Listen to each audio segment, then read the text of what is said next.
The lamps of Constantinople burned low in the evening, their glow spilling across streets paved in worn stone. Beyond the glittering domes of the city, the great walls stood silent, holding back the restless waves of the Bosporus. It is easy, from a distance of centuries, to picture Byzantium only in gold and glory. The mosaics that shimmer still in Hagia Sophia, the solemn processions of robed emperors, the chants that echoed beneath vaulted ceilings. But for every note of that imperial song, there was an undertone, quieter, rougher, lived by those whose lives passed unnoticed by chroniclers and court poets.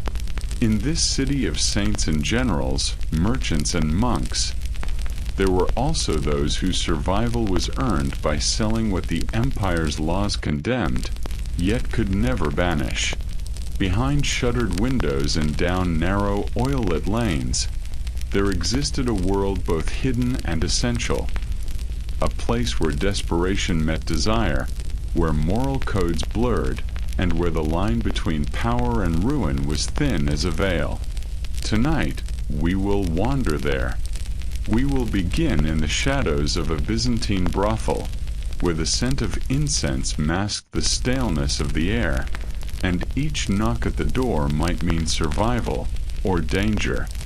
We will meet Theodora before she wore the crown, follow the whispered pages of forbidden texts, and end beneath the golden ceilings of the imperial palace, where the rules of power were every bit as treacherous as those of the street.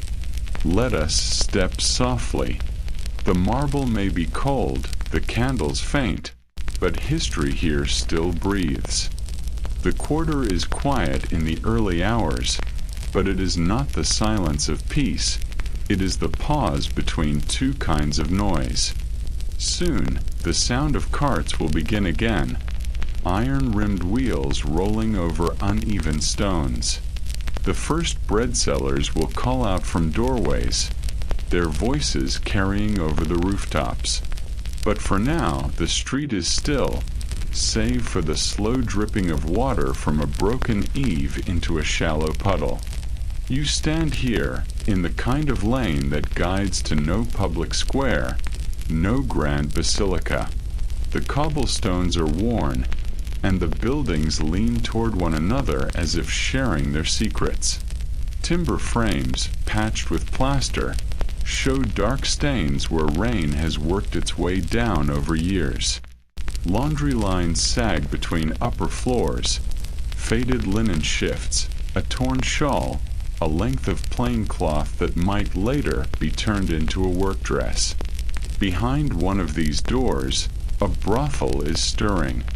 Not in a rush, there is no alarm to sound, but in a sequence of familiar, necessary motions. Somewhere, a kettle is set over the embers. The air inside carries the smell of yesterday's incense, still clinging faintly to the walls. The scent is meant to suggest something exotic, perhaps even sacred, but it is only a mask. Beneath it is the mustiness of crowded rooms and the lingering tang of cheap wine. The women here rise with a kind of practiced slowness. A thin blanket is folded, a basin fetched from the corner to splash away the film of sleep. The water is cool, sometimes cold, drawn from a well that serves the whole street. No one complains. There is no expectation of comfort. A mirror, its surface clouded with age, is propped on a shelf. Each face reflected here tells a story not often written down. For many, that story began not in the city but far from it. A fishing village on the Black Sea coast. A farming hamlet somewhere in Anatolia. A refugee settlement beyond the walls after a border skirmish. They came here or were brought here by different paths. The sudden loss of a husband without heirs, the death of a father who signed away his daughter's service, the quiet coercion of poverty, where choice narrows until it is hardly choice at all. The law in Constantinople does not forbid their work. The empire, pragmatic as it is pious, has long acknowledged that brothels will exist whether sanctioned or not. But this tolerance comes with rules that press down like weights. A woman in this trade must wear certain clothing when outside. Plain wool, muted colors, no jewelry that might be mistaken for wealth. To be found in finer garments is to invite a fine, sometimes heavy enough to erase a week's earnings. And fines are not the only form of penalty. Public shaming could be ordered, a punishment that lingers in memory long after the coin is paid. Then there are the district restrictions. The city has its official places for such work, streets and courtyards known, though rarely named in polite company. To solicit outside these bounds is to risk being reported by a rival or denounced by a pious neighbor. Officials, sometimes accompanied by soldiers, make their rounds unannounced. Their arrival is not necessarily violent, but it is never welcome. They might collect a tax, demand papers, or quietly take what they please under the cover of authority. The brothel keeper, the woman who manages the house, acts as both protector and exploiter. She may have once worked here herself, and she knows the patterns. Which clients pay well, which grow violent, which can be persuaded to return. She takes her share of the night's earnings before passing the rest along. Rent is due regardless of how many patrons come, and the cost of incense, wine, and even the candles for lighting are charged against each worker's account. Outside, the city preaches morality. From the ambo of a marble church, a priest warns of eternal consequences. The words may not be meant for a specific listener, yet they find their way into the mind all the same. Sin, temptation, the fall of empires, they are themes repeated often, as constant as the sea wind that brushes the city's high walls. And yet, some of those who listen in the crowd are patrons themselves. Hypocrisy is as much a part of the city's rhythm as the tolling of bells. It is in this tension between condemnation and dependence that the brothel worker lives. Each day is measured not in hours but in transactions, each transaction in coins that must stretch to cover food, rent, clothing, and the occasional bribe. The work is performed in small, dim rooms where oil lamps burn low to save fuel. Conversation may be as valuable as the act itself. A merchant might pay to be listened to, a soldier to be flattered. But neither talk nor touch can be trusted to lead to anything lasting. And when the door closes, there is only the room again. The thin mattress, the smell of candle smoke, the faint hum of the city outside. Sleep comes lightly here, for the night may still bring another knock, and with it another calculation, whether to answer and what price to name. By late morning, the narrow street begins to stir in earnest. Footsteps pass in uneven rhythms. Soft leather shoes of shopkeepers, the heavier tread of a porter carrying sacks of grain, the shuffle of an old woman balancing a basket of herbs on her hip. For the brothel workers, this is not yet their busiest time, but it is a window to prepare. Preparation is a quiet ritual. It begins with water again, sometimes heated, sometimes not. A small piece of soap, made from animal fat and scented faintly with myrtle or rosemary, is used sparingly. It is expensive and must last. The women tend to their hair with wooden combs, smoothing it into simple arrangements that can be quickly altered to suit the taste of a patron. The law may forbid them elaborate braids or jeweled pins, but a twist of ribbon, a carefully chosen scarf, can still suggest beauty without breaking the rules. There is also the matter of clothing. A plain wool dress may be clean and modest by regulation, but it can still be softened at the neckline, the sleeves slightly looser, the fabric pulled taut in ways that hint rather than declare. The art lies in balancing compliance with allure, in making oneself appealing without attracting the wrong kind of official attention. The keeper of the house moves through these preparations like a conductor overseeing a quiet orchestra. She checks the ledgers, ensuring that last night's earnings are correctly recorded. She reminds the younger women of regular clients due to return. She issues warnings about men who left without paying or who spoke too freely about their connections to the city guard. In this world, memory is as much a shield as the walls of Constantinople itself. Food is plain, a loaf of coarse bread, perhaps some olives or a wedge of cheese. Wine is watered down unless a client has sent a gift. Meals are eaten quickly, with little conversation, for everyone knows that rest must be stolen in fragments whenever possible. By evening, the rooms will be warm with lamplight, the air thick with the blend of incense and human closeness. Patrons arrive in patterns that are almost seasonal. Sailors come in bursts, flooding the city after a voyage and then disappearing back to the sea. Traders pass through with the caravans, bringing silk from the east or spices from the Levant, often eager to speak of their travels.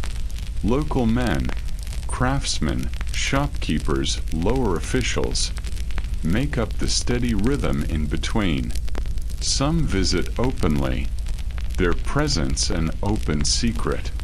Others cloak their arrival in elaborate excuses, slipping into the house under cover of errands or evening shadows. For the worker, each encounter begins with an assessment. The mood of the man, the condition of his clothing, the scent on his breath.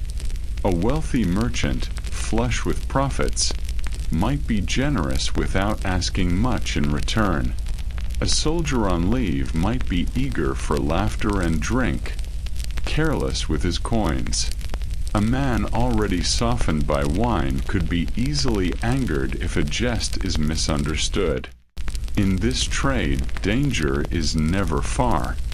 The city may have laws to protect against outright violence, but the enforcement of those laws depends on the will of officials and the worth of the woman making the complaint.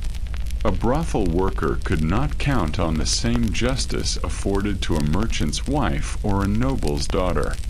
Sometimes the best defense is silence, letting the moment pass until the door closes behind the man.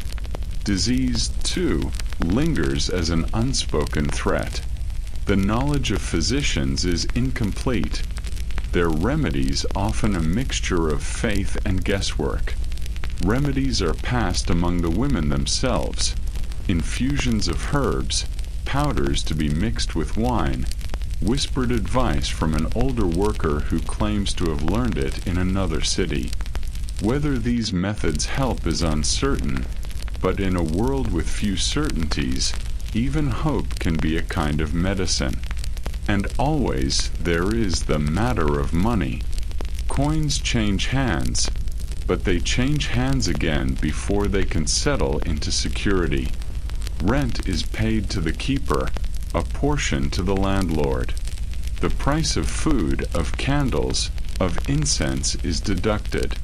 A woman might keep a secret store, hidden in a hollowed beam or sewn into her clothing, but the amount grows slowly, threatened always by illness, by fines, or by a slow week with too few patrons. Religious festivals bring their own complexity. On certain holy days, custom or law may close the brothels entirely, leaving the women without income for that period. Priests may preach repentance more fervently, their words carrying a weight that is hard to ignore. Yet for some, festivals also bring opportunity. Pilgrims, far from home, seeking comfort in the city. In these moments, the line between condemnation and reliance is at its most visible, a reminder that the empire's moral code is as much about managing human needs as it is about enforcing divine law. The afternoon wears on, and light begins to fade from the narrow lanes. The women prepare again, this time for the true work of the night. Lamps are lit, casting shadows that soften the lines of the rooms. The incense is burned more heavily now, curling into corners and mingling with the faint scent of wine warming in a jug. The street outside grows quieter, save for the occasional burst of laughter or the distant call of a fishmonger packing up his stall. It is in this hour, when day turns to night, that the brothel stands ready, its life unfolding behind a plain wooden door, its women caught between survival and danger, each knock from the street a reminder of both. Night deepens over Constantinople, wrapping the city in a cool, uneven darkness. Oil lamps glow along the main streets, but here, in the narrow side lanes, the light is dimmer, coming from small windows, from doorways left ajar, from a handful of torches fixed to the walls. The sound of the city shifts. The clang of the smithy is replaced by the muffled hum of conversation spilling from taverns, the shuffle of feet on stone, the creak of a cart returning late from the markets. Inside the brothel, the air is warmer now, carrying the mingled scents of wine, incense, and the faint salt of human closeness. Shadows cling to the corners, broken only when a door opens and lets in a brief sliver of light from the hallway. The women move between rooms with quiet efficiency, each already knowing the small rituals that keep the evening moving smoothly. A pitcher of watered wine is refilled. A cushion is adjusted. A lamp's wick is trimmed to give softer light. The first clients of the night are often the easiest, regulars who know the house and its rules. They come for conversation as much as for touch, sharing fragments of their lives in exchange for listening ears. A merchant might speak of disputes at the docks, a clerk of tensions at the imperial court, a soldier of long weeks stationed far from the city. For the women, these stories are currency too, bits of knowledge that can be traded for safety, for leverage, or simply for understanding the world beyond these walls. As the night wears on, the atmosphere shifts. Some men arrive already drunk, their words slurred, their tempers unpredictable. Others carry the stiffness of strangers who have never been in such a place before. Each requires a different approach, gentleness for one, humor for another, caution for a third. This is a skill rarely acknowledged outside the trade. The ability to read a person's mood within seconds, to adjust one's manner as easily as changing the angle of a candle. Danger is managed in layers. The brothel keeper keeps a discreet watch from the hallway. Certain rooms have doors that can be bolted from the inside. A trusted neighbor, often someone with no connection to the trade, knows to listen for signs of trouble and, if necessary, fetch the city watch. These precautions do not eliminate the risk, but they can tilt the odds. And then there are the moments between visits, when the room is empty and the candle burns low. In those moments, the silence can be both a relief and a burden. The body rests, but the mind turns over questions. Will the rent be met this week? Will that soldier return in a better mood? Will the next winter be harder than the last? The walls hold no answers, only the faint marks left by years of lives passing through. Not every woman in this trade intends to remain forever. Some dream of leaving for another city, of finding work as a servant or shopkeeper, of marrying a man who can overlook or forgive her past. A few do manage it, often with the help of a regular patron willing to set them up with a small sum.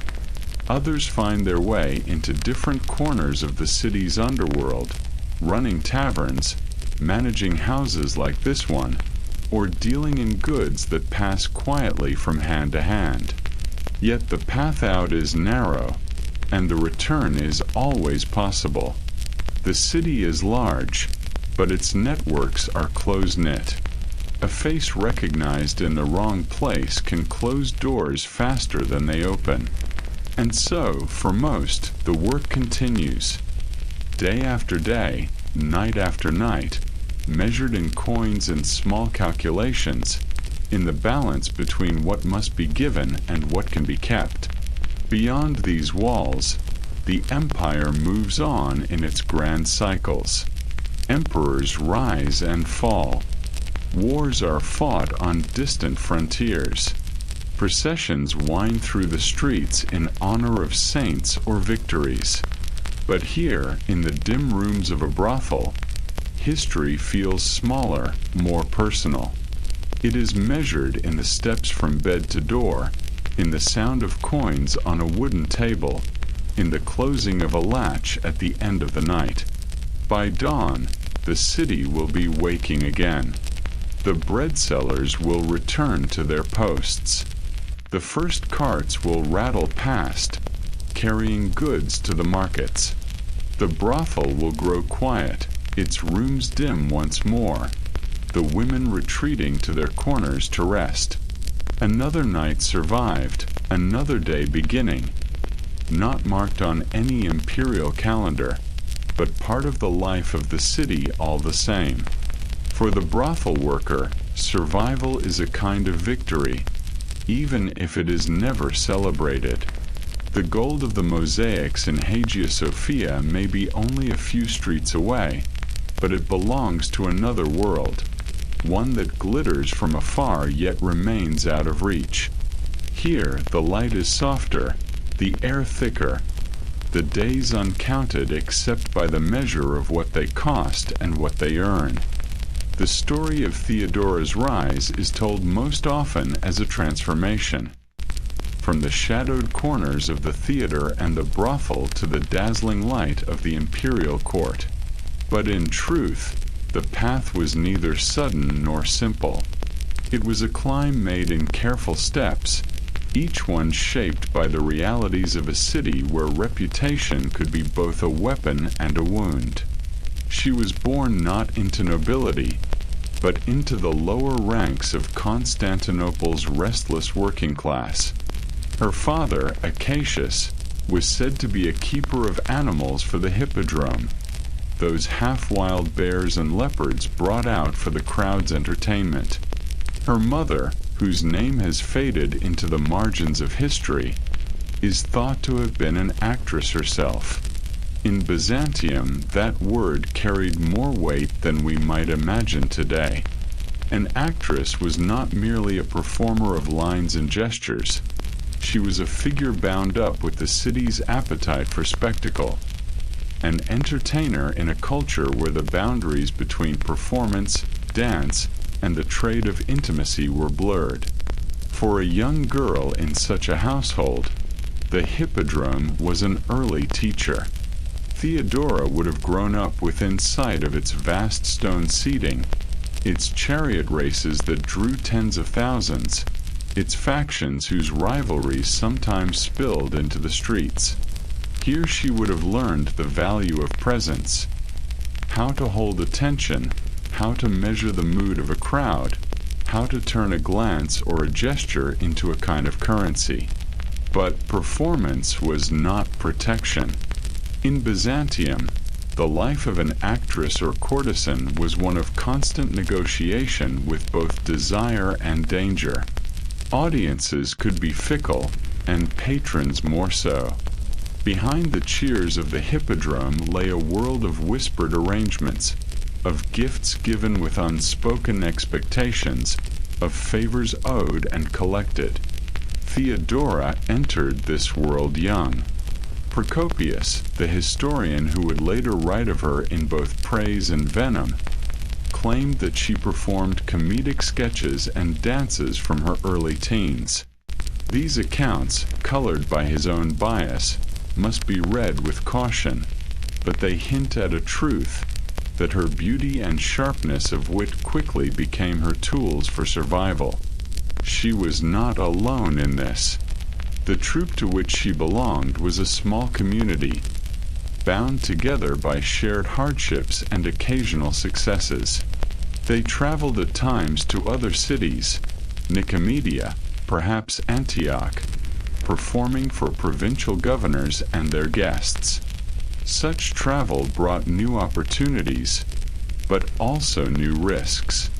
A performer far from home could find herself without protection if a patron turned hostile, or if illness struck. In Constantinople, Theodora's early life was lived under the shadow of both the city's splendor and its harsh divisions. The gilded halls of the great palace were not far from the cramped quarters of the performers, yet the gap between them might as well have been the distance between continents. And yet, Theodora moved with an awareness of that gap, and perhaps even then with an unspoken intention to cross it. Her early patrons were not the highest in the land, but they taught her lessons in the art of influence. A gift of fine fabric might be worth more than its cost if it could be worn before the right eyes. A well-timed remark, overheard by the right person, could spark an introduction. In these years, Theodora learned to read the invisible threads that connected men of power to the world beneath their notice, and how to pull gently at those threads without snapping them. There was hardship too. Competition among performers was fierce. Roles could be lost in an instant to a rival with better connections. Illness could end a season's work, and always there was the relentless judgment of the church, which saw the theater as a place of temptation and moral decay. Sermons condemned women like Theodora in the same breath as thieves and heretics. To survive under such scrutiny required more than charm. It required adaptability, a readiness to reinvent oneself as circumstances demanded. Somewhere in these years, her path shifted. Accounts differ on the exact turning point. Some say she entered the service of a provincial governor as his companion, traveling with him to distant postings. Others suggest that a falling out in the troupe left her seeking a different kind of livelihood. Whatever the cause, Theodora's life began to move beyond the narrow stage of the hippodrome's performances. She became known not only for her beauty but for her intelligence. Quick with a story, attentive to the currents of conversation, able to make herself valuable in circles far removed from her birth. Yet the transformation was not yet complete. Theodora was still a figure on the margins, admired and desired but never fully accepted into the respectable ranks of society. Her name might be spoken at banquets, but rarely in the same tone used for noble women. She was, at this stage, a woman of the city's twilight, too visible to be anonymous, too marked by her past to be fully welcomed into its daylight halls. But Theodora understood something vital, that in a city like Constantinople, visibility could be turned into leverage. And though the crown was far beyond imagining in those early years, the steps toward it had already begun. quietly, cautiously, beneath the notice of those who would one day wonder how she had risen so far. The next stage of Theodora's life took her far from the great city whose streets had shaped her. She left Constantinople, traveling east to the province of Pentapolis in North Africa, where she entered into the household of a Byzantine official. Procopius would later describe this man as a high-ranking governor, a figure of both authority and ambition. To Theodora, this was more than a change of scenery. It was a new chapter in the art of survival. Life in a provincial governor's circle was unlike the crowded, noisy world of the hippodrome. Here, the rhythms were slower, the gatherings smaller but more pointed. Political maneuvering did not happen in the roar of a racetrack, but in the quiet of private dinners, in the exchange of letters sealed with wax, in conversations measured as carefully as the coins in the treasury. For Theodora, the distance from Constantinople was both a shield and a risk. Far from the capital, she could remake herself in the eyes of those who knew little of her past. At the same time, she was without the familiar network of fellow performers and allies who might have offered support if her position faltered. Her role in the governor's household was more than ornamental. She listened, remembered, and learned. She observed how decisions were made, how petitions from local merchants were weighed, how disputes between soldiers and townspeople were settled, how news from Constantinople was interpreted and acted upon. Though she had no formal power, she began to understand the structures that upheld it. But such arrangements could be fragile. Procopius, in his often hostile account, claims that her relationship with the governor soured, leaving her without protection or resources in a distant land. Whether this was the result of personal conflict, political intrigue, or simple exhaustion of favor, the outcome was the same. Theodora found herself alone and vulnerable far from home. What followed was a journey that would test her endurance. She began the long road back to Constantinople, traveling not in comfort but in hardship. This was no triumphant return. It was a slow, uncertain passage across seas and overland routes, often dependent on the charity of strangers or the meager earnings from whatever work she could find along the way. It was during this period, according to some accounts, that Theodora experienced a profound personal change. In Alexandria, she encountered members of the Monophysite Christian community, a theological movement at odds with the official doctrine of the Byzantine state. Their emphasis on humility, spiritual discipline, and the impermanence of worldly status struck a chord with her. Whether her conversion was complete or gradual is uncertain, but the encounter left a mark. She began to see herself not solely as a performer or companion, but as a woman with the capacity to shape her life with purpose. The road back to Constantinople was not a straight line. She is said to have spent time in Antioch, perhaps even in Jerusalem, taking work where she could and building small but important connections. In each city, she would have encountered different faces of the empire: merchants dealing in silk and spices, pilgrims making their way to holy sites, soldiers moving to and from the eastern frontiers. Each place added to her knowledge of the empire's vast and varied world. By the time she finally returned to the capital, Theodora was no longer the same young woman who had once danced in the hippodrome. She had seen the empire from its outer edges, navigated the uncertainties of travel without constant protection, and learned to present herself in ways that could shift according to the audience before her. But Constantinople had not forgotten her. The city's memory was long, and reputations, especially those built on beauty and scandal, were not easily erased. To some, she was still the actress of earlier years. To others, she was a curiosity, a woman returned from distant lands with a more subdued manner and an air of quiet confidence. It was at this point that her path crossed with that of Justinian, the man who would one day become emperor. He was not yet at the height of his power, but already he was a figure of influence, serving as a key advisor to his uncle, Emperor Justin I. Their meeting was not an accident. In a city where introductions were carefully arranged and heavily weighted, Theodora's entrance into his circle was likely facilitated by mutual acquaintances who recognized her intelligence as well as her appearance.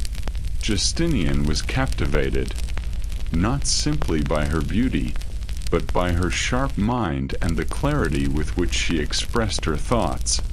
She, in turn, saw in him a man whose ambition was matched by his discipline, a combination rare in the volatile politics of the empire. Yet the road from their first meeting to marriage was far from smooth. Laws forbade union between a senator and a woman of her background. Overcoming this barrier would require not only personal determination but a change in imperial policy itself, a change Justinian would later secure. In these early encounters, the foundation of their partnership was laid.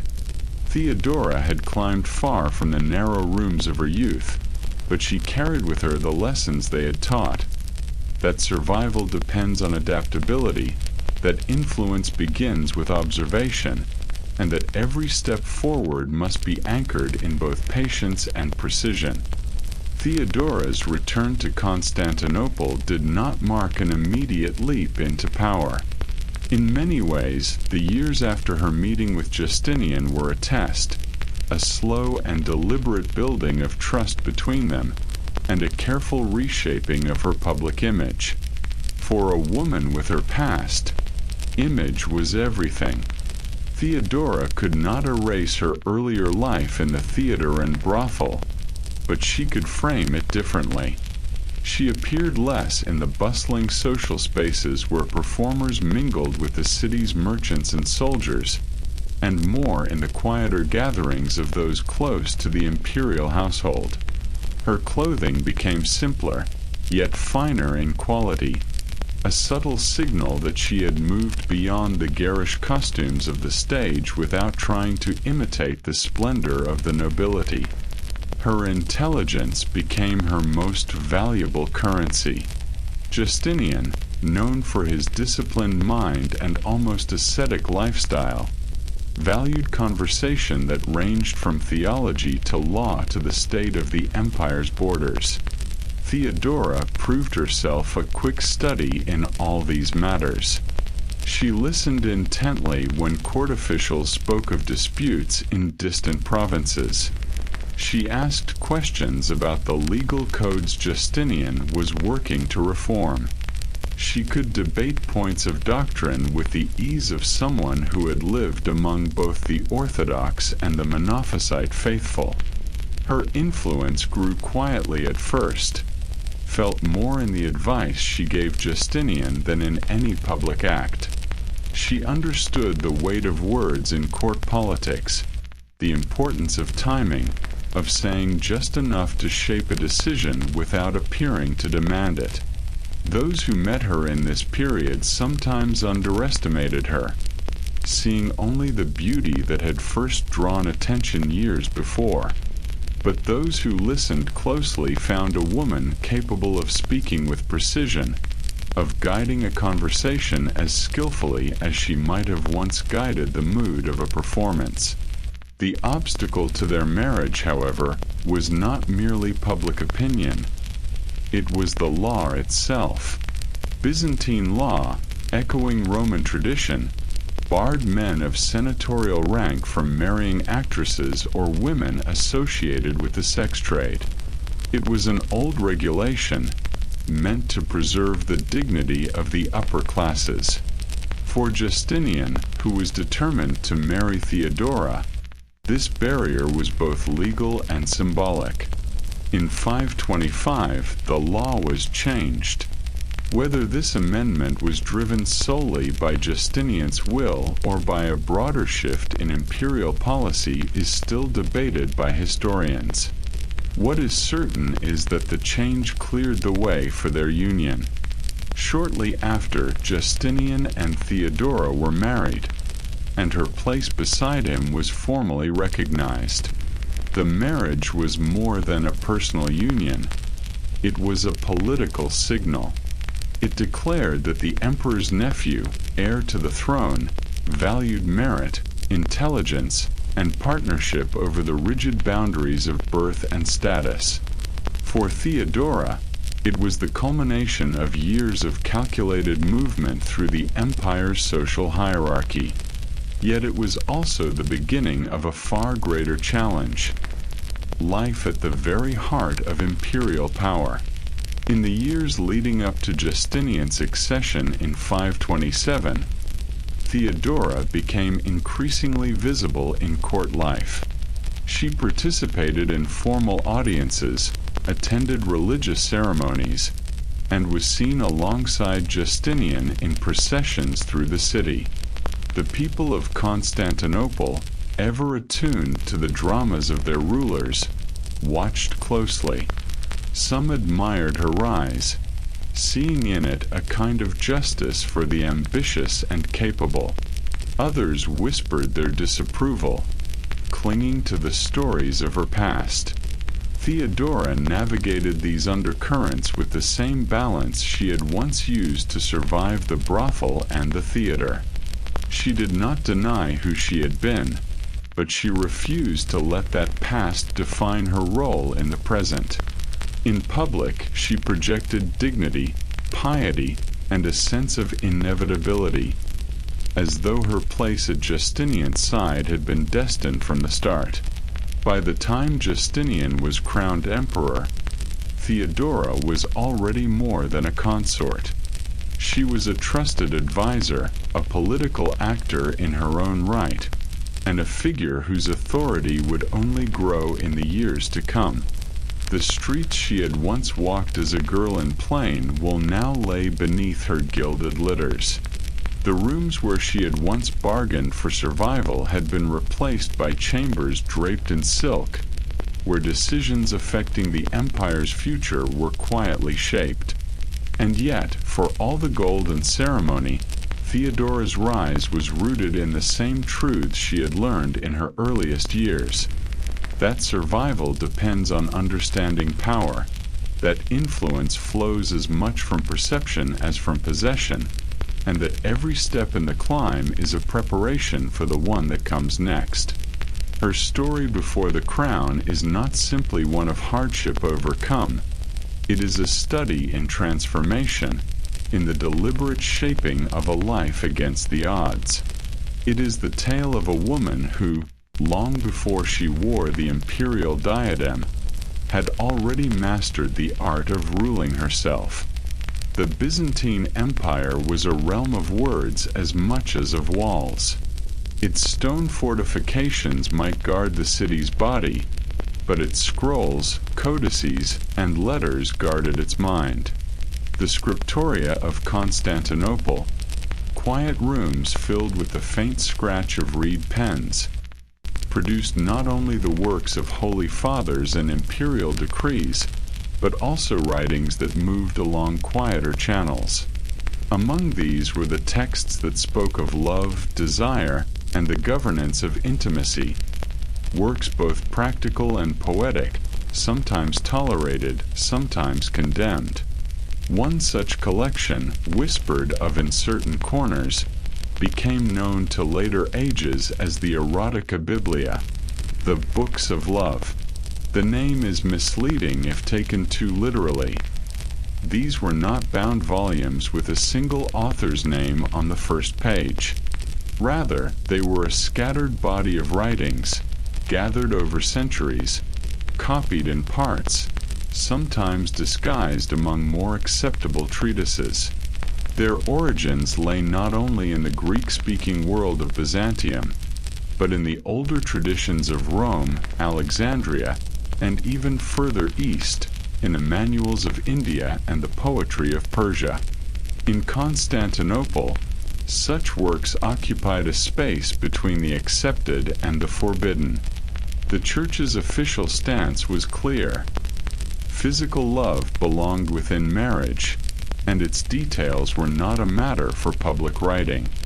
Yet the reality of life in the empire was more complex.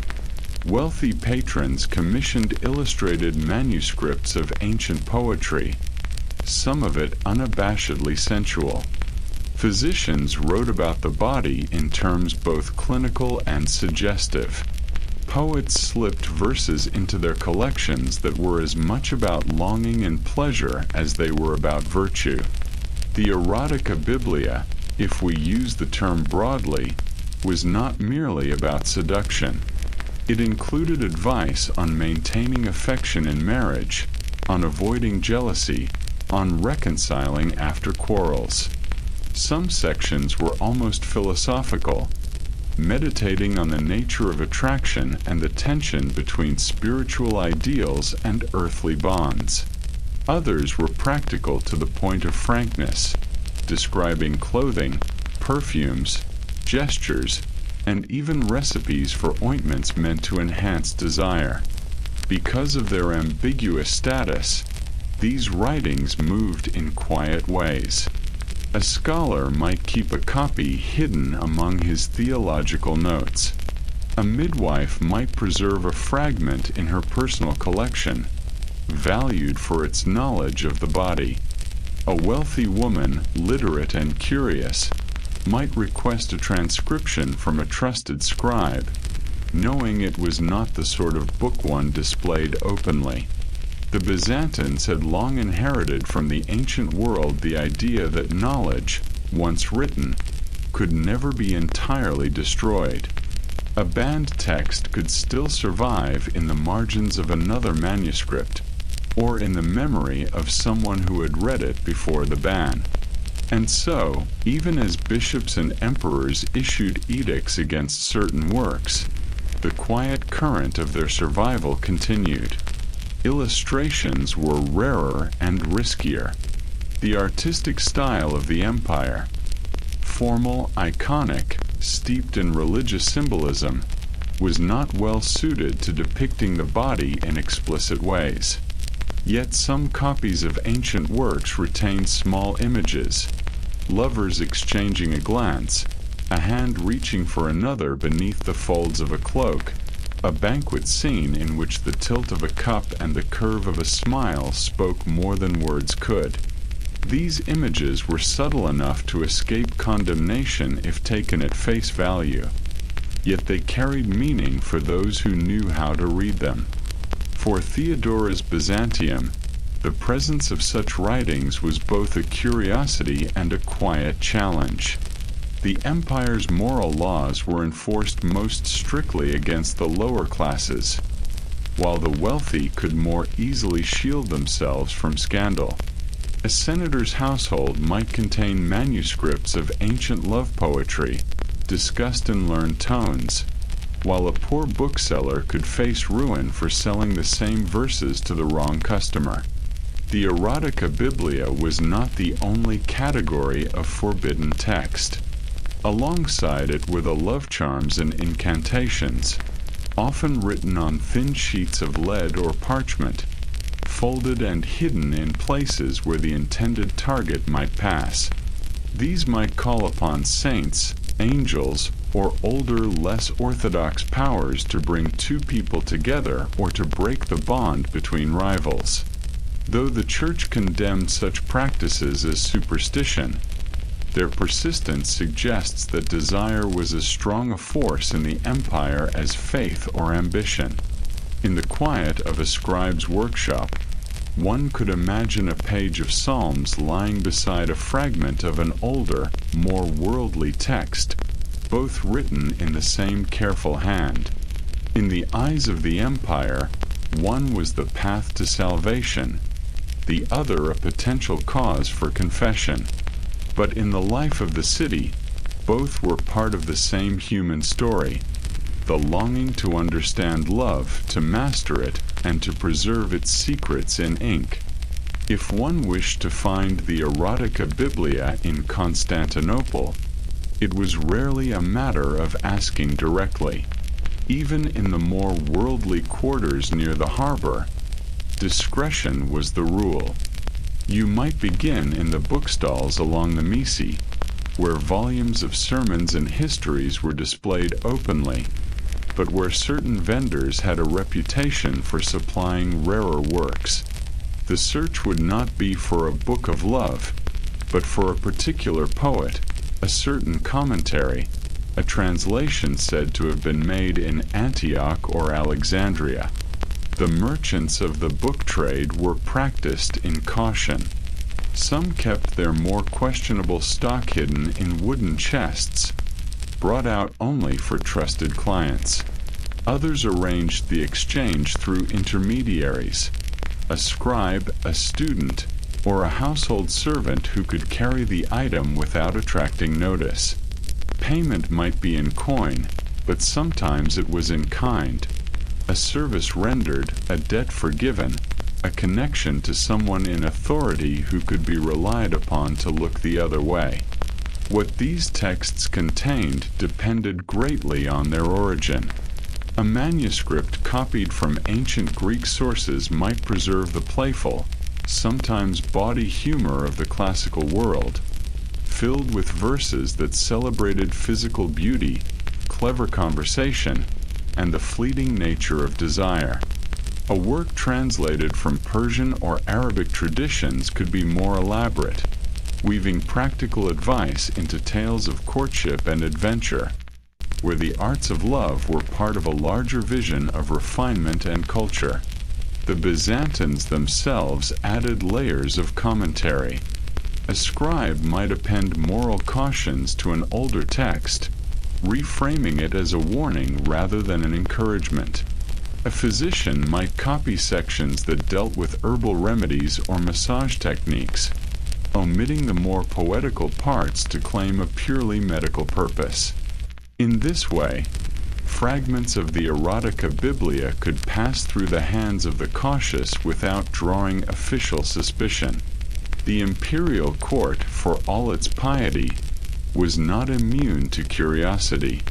Behind the gilded walls of the great palace, there were chambers where scholars and courtiers gathered to discuss philosophy, poetry, and the art of governance. On occasion, these discussions touched, carefully, on the nature of marriage, on the duties of husband and wife, and even on the ancient ideals of beauty and attraction. To admit owning such a manuscript was risky. To quote from it without acknowledging the source was safer. The Church's stance remained firm. Homilies warned that the devil worked not only through violence and greed, but through the subtler temptations of pleasure. The very act of reading about desire, it was said, could inflame it. For the devout, the appropriate reading matter was the Scripture, the lives of the saints, the writings of the fathers of the Church. Anything else, especially anything that dwelt too closely on the body, was to be set aside. And yet, it was often the most devout who needed such knowledge in practice. Marriage, after all, was a sacrament. Producing children was not only a personal joy, but a duty to family and empire. Physicians and midwives who served respectable households quietly relied on the same bodily knowledge found in the more explicit sections of the Erotica Biblia. The difference was in presentation. One framed as medical instruction, the other as indulgence. It was in the city's middle layers, the merchants, artisans, and educated clerks, that the texts may have had their widest reach. Here, literacy was more common than in the countryside, and curiosity less easily suppressed. A silversmith might own a copy of an old love poem for the pleasure of its language. A merchant's wife might keep a small book of charms and recipes for perfumes hidden in a chest with her bridal linens. These items were not displayed, but neither were they always seen as shameful within the privacy of the home. Some of the most enduring fragments were preserved not in books at all, but in memory. A verse learned in youth might be repeated decades later at a quiet dinner. A gesture described in an old tale might find its way, subtly altered, into the courtship of another generation. In this way, the erotica biblia became less a physical object than a thread running through the fabric of the city's private lives. It is tempting to imagine that the Byzantines were either rigidly moral or secretly indulgent, but the truth, as always, was more layered.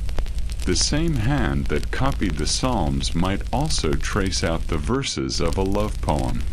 The same lips that spoke the creed in Hagia Sophia might, later that evening, recite words far less suitable for the pulpit. And between these two worlds was not always a clear line, but a shifting boundary that people crossed, carefully, according to time, place, and company. Byzantium's relationship with its forbidden texts was one of quiet persistence. From time to time, imperial or ecclesiastical authorities made efforts to suppress them entirely. Edicts were issued ordering that such works be burned, their owners fined, or even exiled. Public ceremonies of destruction, rare but memorable, were staged to show that the city's moral guardians were vigilant. A brazier would be set in a square, and offending scrolls or codices cast into the flames while a cleric recited prayers for the cleansing of the community. And yet, as with so many campaigns against the written word, the effect was never complete. Manuscripts were small, portable, and easily hidden. A single sheet could be slipped inside a larger book, disguised between pages of approved material. Some scribes, reluctant to destroy fine workmanship, quietly kept copies in locked chests, waiting for safer times. Others sent them out of the city entirely, to be stored in the libraries of monasteries on distant islands, or in the private collections of scholars in Antioch, Alexandria, or Trebizond. The Byzantines understood that the survival of a text often depended less on its official value than on the devotion of an individual who found meaning in it. A merchant might keep a single poem tucked into his accounts as a reminder of his youth. A widow might preserve a charm or recipe for perfume as a keepsake from her mother. Such small acts of preservation, repeated across generations, ensured that even the most precarious works could outlast the regimes that sought to silence them. The erotica biblia was more than a curiosity. It was a mirror, reflecting the private contradictions of a society that prized piety yet understood the pull of human desire. To read it was to acknowledge that the body, with all its capacities for pleasure and connection, was as much a part of life as the soul. For some, this was a dangerous thought. For others, it was a simple truth, to be recognized quietly and without shame. There is an irony in the fact that many who condemned such works may have encountered their contents indirectly. Advice passed from mother to daughter, from older wife to younger, often echoed the practical sections of the erotica biblia.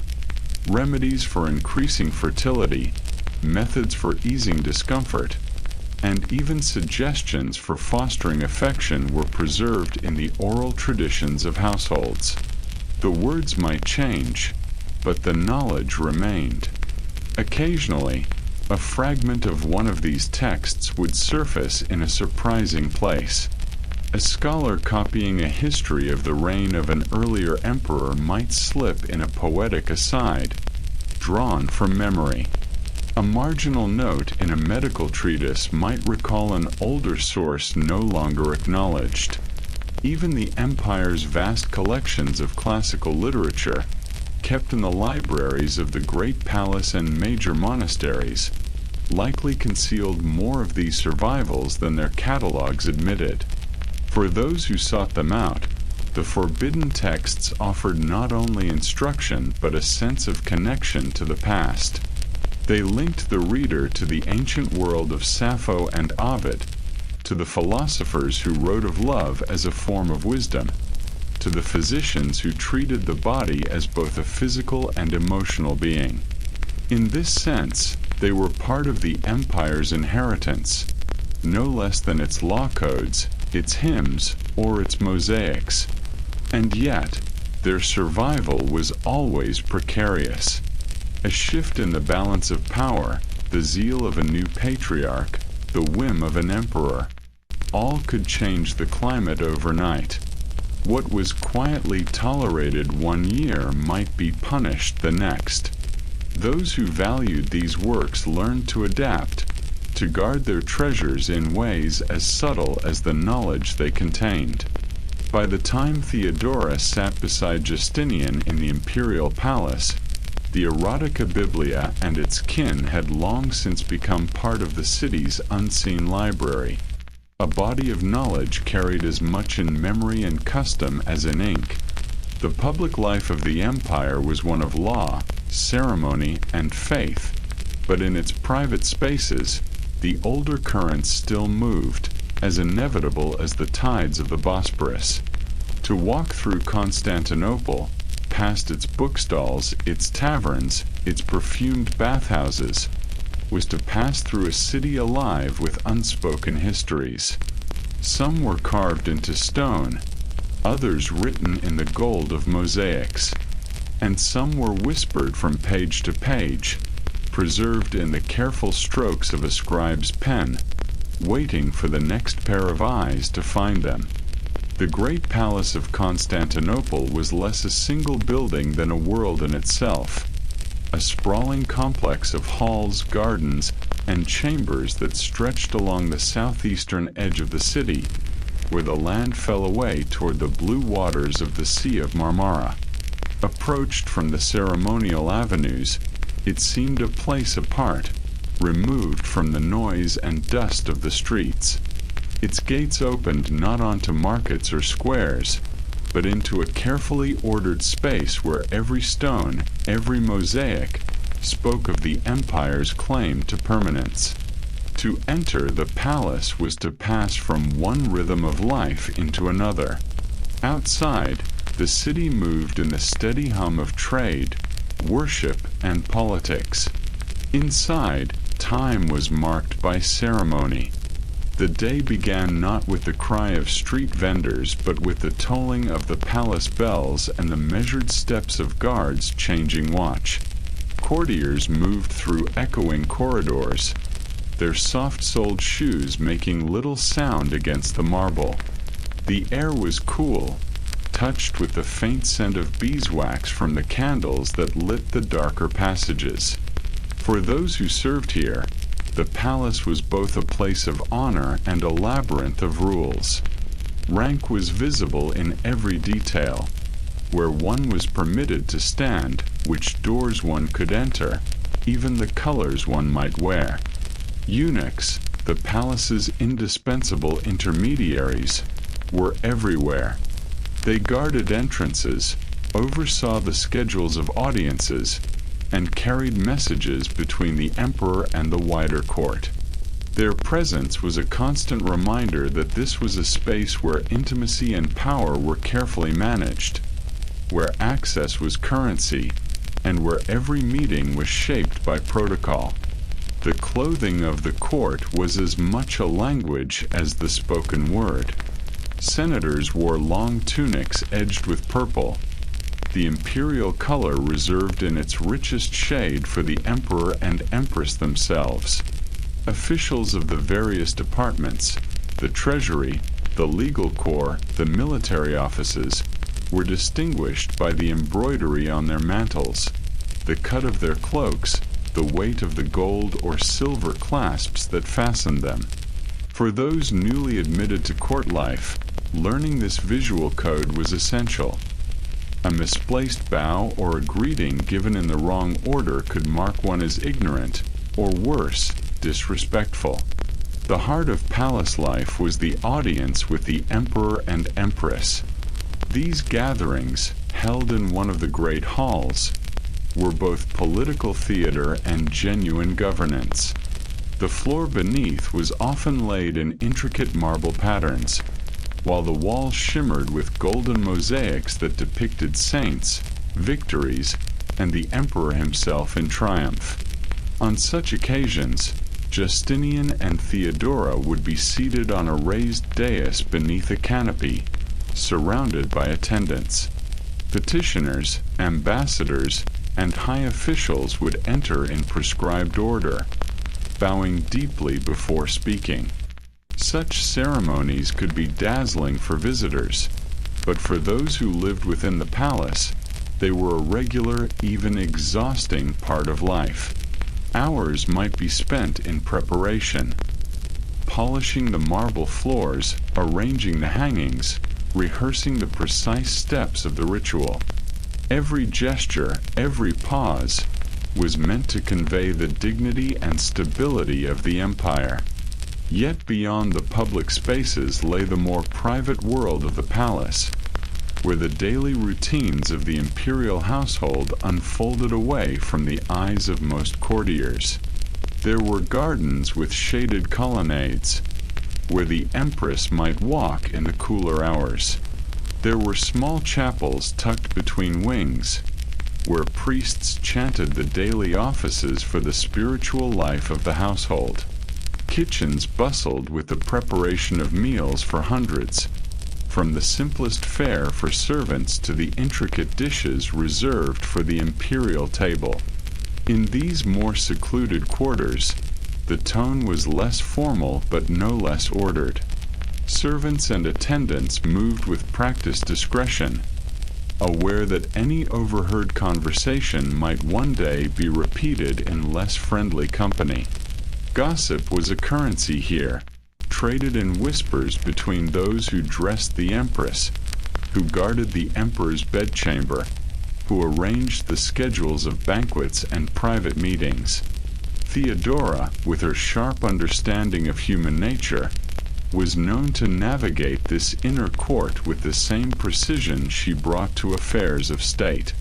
She knew the names of the lesser officials and attendants, understood which eunuchs could be trusted with sensitive messages, and which could not. Her presence in the palace was not simply ornamental.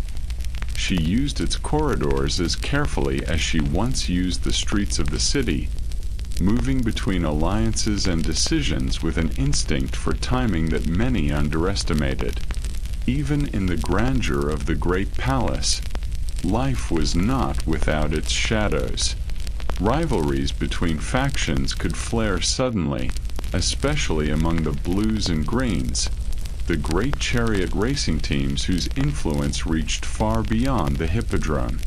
Disputes over policy, theology, or even personal slights could ripple through the palace like a sudden gust of wind, unsettling the apparent calm.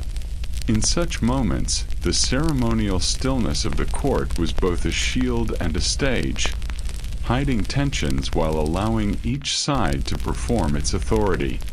To live within these walls was to live in a world apart, where the smallest details carried meaning, where silence could be as eloquent as speech, and where proximity to power was both privilege and peril. The mosaics might glitter with scenes of eternal triumph, but those who walked beneath them knew that nothing in the palace was ever entirely secure, except perhaps the need to play one's part with care. The rhythms of the imperial palace were shaped not only by politics but by the calendar, both sacred and secular. Great feasts marked the passing of the liturgical year. Christmas, Epiphany, Easter, the feast days of patron saints. On such occasions, the palace became a stage for the empire's self-presentation. Processions wound from the great palace to Hagia Sophia and back again, the emperor and empress walking beneath canopies held aloft by chamberlains, their robes heavy with gold thread. The city watched from the colonnaded avenues, measuring each detail for signs of divine favor or imperial weakness. Inside the palace, the preparations for such events began weeks in advance. Seamstresses and embroiderers labored over new garments, setting pearls and gems into fabric that shimmered in lamplight. Goldsmiths repaired diadems, pectoral crosses, and belt clasps.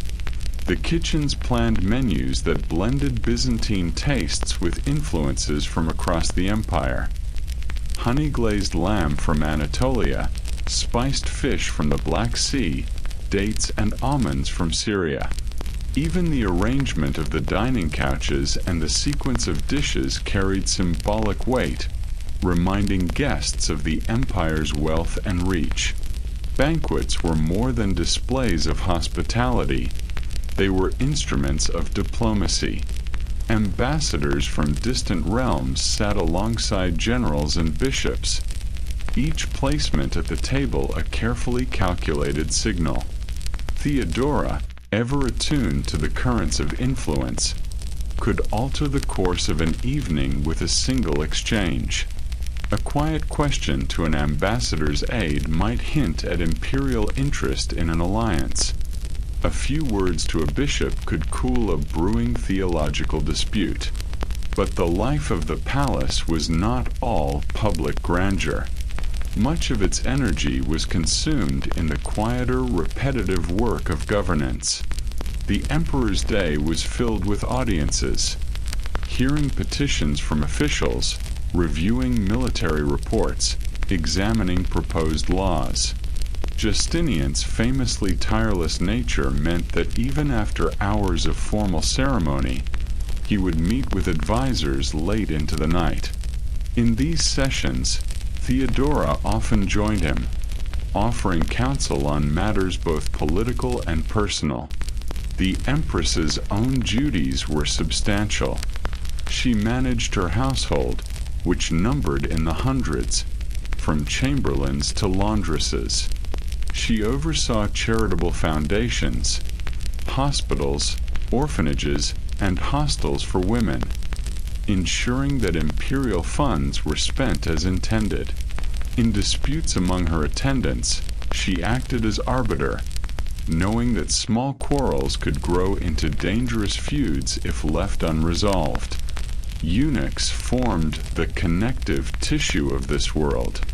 Trusted for their inability to form dynasties of their own, they could move freely between the emperor's and empress's domains, carrying messages, managing finances, and supervising ceremonies. Some rose to extraordinary influence, wielding the ear of the sovereign with a subtlety that made them both respected and feared. Theodora, herself once an outsider to the imperial hierarchy, understood the value of such figures and often cultivated their loyalty through careful attention and small but significant favors. The physical spaces of the palace shaped its life as much as the people within it. The chrysotriclinos, or golden reception hall, glowed with walls of mosaic and a dome that seemed to hover like a celestial vault above the imperial throne. Here, petitions were heard and ambassadors received, the formality of the setting reinforcing the authority of the throne. Beyond the audience halls were more intimate spaces. The Daphne Palace with its gardens and fountains, the covered walkways where the empress might take the air without venturing into the public streets, the richly appointed private chapels where the imperial family attended liturgy away from the vast crowds of Hagia Sophia. These private settings allowed for conversations impossible in the glare of public ceremony.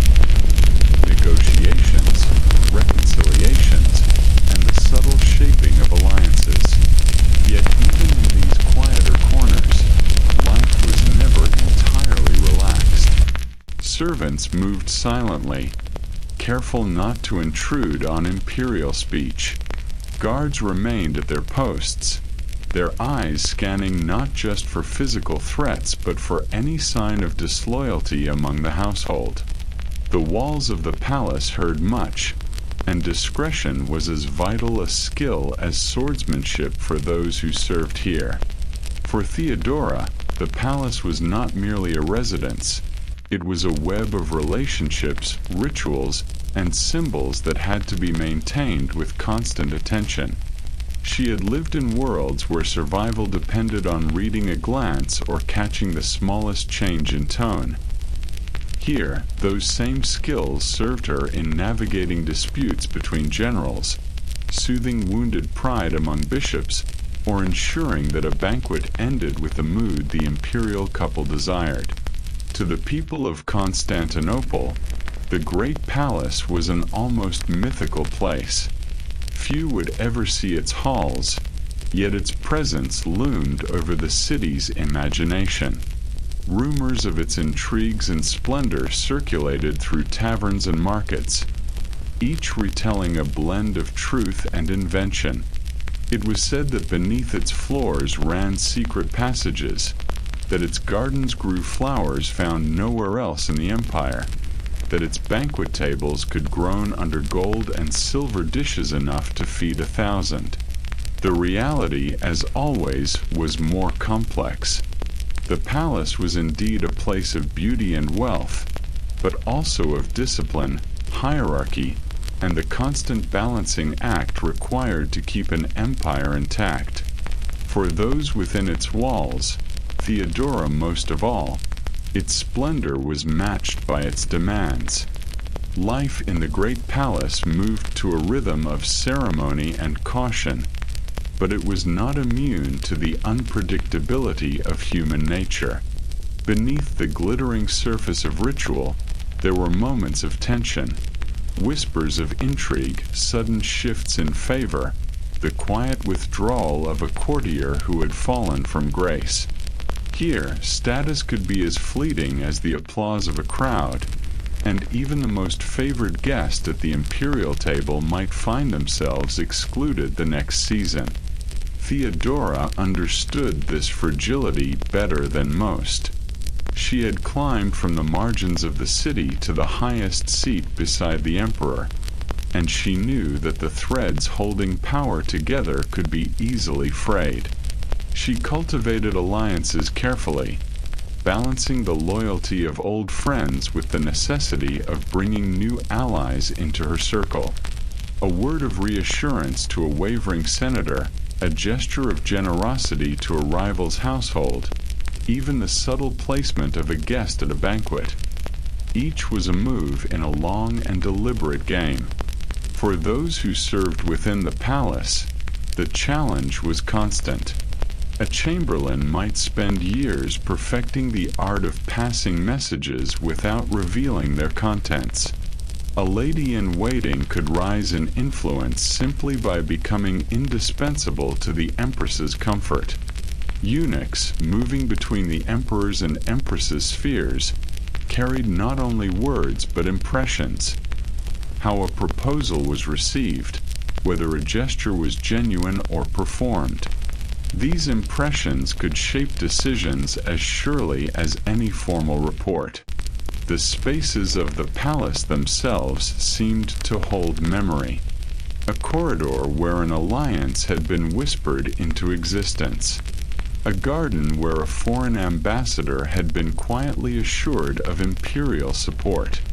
A chapel where Theodora, away from the eyes of the court, lit candles for causes known only to her. The palace was not static.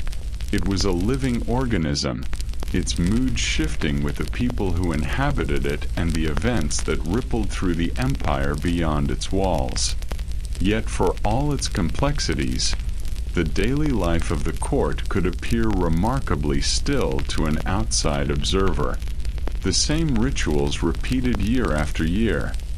The presentation of gifts at feast days, the reception of foreign envoys, the formal processions to Hagia Sophia, the issuing of decrees from the throne. This repetition was deliberate.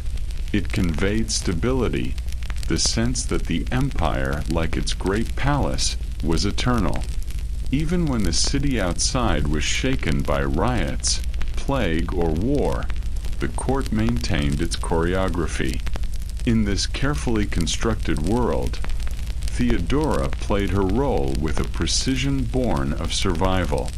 She could be regal in the Chrysotriclinos, decisive in council, gracious in the gardens. She understood that the palace was not merely the seat of power. It was power made visible. To control its image was to control the perception of the empire itself. Visitors often left the palace with stories they would carry for the rest of their lives. The gleam of golden mosaics under torchlight, the sound of 1,000 jeweled garments brushing against marble, the measured rise and fall of voices in the great halls. But what they could not take with them, what remained within those walls, was the understanding of how much of that splendor was performance, designed to inspire awe while concealing the delicate negotiations that kept the empire's vast machinery running. At night, when the ceremonies were over and the last banquet guests had departed, the palace grew quieter. Guards paced the colonnades. Lamps flickered in the corridors. From the upper chambers, one could look out across the sleeping city, past the lantern-lit harbors to the dark sweep of the Bosporus. Here, in the stillness, the great palace seemed almost apart from time, as though the centuries might pass and leave it untouched. But Theodora knew, as did anyone who had lived long within its walls, that nothing in the palace was truly permanent. The gold would fade, the marble would crack, and new rulers would take the seats she and Justinian now held. What endured were the patterns, the careful balance of ceremony and secrecy, of loyalty and ambition, of the visible and the hidden. It was in these patterns that the empire's true life pulsed, quietly, endlessly, within the heart of Constantinople. And so, our steps carry us back through the streets of Constantinople, away from the golden ceilings of the palace, past the quiet chapels, past the bookstalls where forbidden words once slipped quietly from hand to hand. We have wandered through 4 very different worlds, each contained within the same city, each shaped by the same empire. We began in the dim rooms of a brothel, where survival was a daily calculation and where hope was measured in coins hidden away against an uncertain future. We walked beside Theodora in her years before the crown, watching her navigate the margins of society, learning the currents of power before she ever set foot in the imperial court. We turned the pages of the Erotica Biblia and its kin, discovering how love, desire, and human curiosity could survive in the shadows, preserved by those unwilling to let such knowledge vanish. And at last, we crossed the threshold into the great palace, where ceremony and silence wrapped themselves around the heart of imperial rule. Together, these stories form a mosaic of Byzantium, not just its marble and gold, but its contradictions, its hidden networks, its layers of human ambition and need. In this city, holiness and hunger shared the same streets. Knowledge could be both sacred and suspect. Power could be as fragile as it was dazzling. Outside, the Bosporus still moves as it did then, its waters carrying ships from distant shores, its currents whispering of journeys that begin and end in this meeting place between continents. The walls of Constantinople no longer ring with the voices we have heard tonight, yet their echoes remain, in the stones, in the stories, in the way the city's memory refuses to fade. As you leave this world of candlelight and mosaic, You may carry with you the same quiet understanding the Byzantines knew, that history is not only in the triumphs carved into stone or set in gold, but in the lives lived just beyond the edges of the record, in the small rooms, the whispered words, the moments of resilience. Now, the lamps are burning low. The gates of the palace close softly behind us. The streets grow still, and the city, once so restless, settles into its night. Let the sound of its quiet remain with you, like the fading notes of a distant hymn, until sleep takes you as gently as the sea cradles the shore.